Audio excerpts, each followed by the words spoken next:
All right, hello everybody. We are here with Dan from the Two Krickets on this beautiful Bahama 41 brand new rig that this is number 4, right? Yes, number 4 Okay, for us. so number 4, and the point of this was just to get some feedback from Dan about his experience with DNA.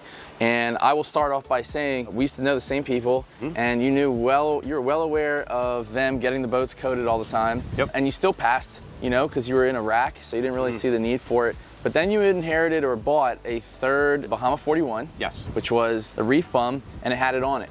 So I really just wanted to get you to tell everybody, why did you all of a sudden start to see the benefit? What was just really the experience, and then what drove you to do the next one, and what'd you think of that? That's really it. Yeah, no, so when we got reef bum, as Sean said, it had DNA coating on it, but I didn't know anything about it, didn't know how to use it. The guys at Henley who build the Bahamas were good friends with Sean and Char, so we just called them and said, hey, what do we actually do? They came down, they showed us, they showed Brandon, who takes care of our boat.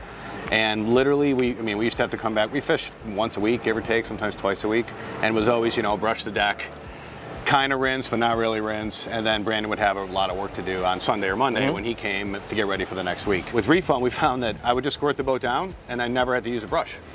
And then, it was always looked like freshly waxed. So Brandon would just use the Regenex a little bit, and then we had a couple little spots, and we called you guys, and you came down right away.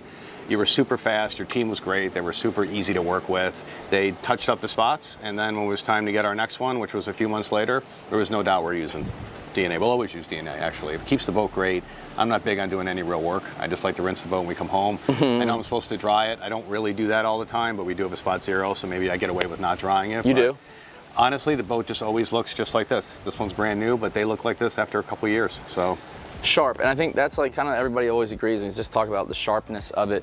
All the materials at their best. You take a really great build already and enhance it basically, and the function. So what he's talking about is function. So he really enjoys the fact that dirt's not sticking to these surfaces, and honestly, you can get away with a lot with just microfiber and water. That is really true. It's rare. In fact, the guy even told me, I don't want your gallon of soap. Yep, we don't use it. Yeah, he doesn't use it, and that's really true across all of the different installs that we do. It's a very good standard thing.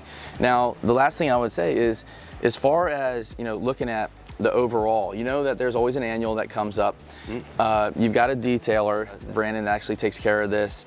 Have you found it difficult for him to really catch on to this? Because we're trying to make sure that the ownership is easy, and we're willing to always work with every detail or maintenance, yacht management. So has it been pretty easy for him to catch on to that and take care of it? Yeah, okay. You'll talk to him too, but he, like I said, you guys called him right away. You actually chased him down more. Yeah. Because you wanted it to be done right, which I thought was pretty impressive. And no, it's been super easy. It's part of his normal routine.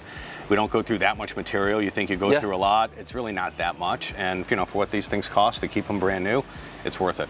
Great. The only thing I'd add is just working with you guys is great. So that's a big part of what we do too, right? You want to work with people you like, you want to get people who are responsive. I've never texted either you or Shar and not had a response. Never needed material without having to call you, and you're like, yeah, no problem. And either you drop it off or we come pick it up. It's actually been a great experience, so I'm pleased. Well, the Krickets have spoken today. So there we go. Thanks so much, Dan. I appreciate it You're welcome. very much. Okay.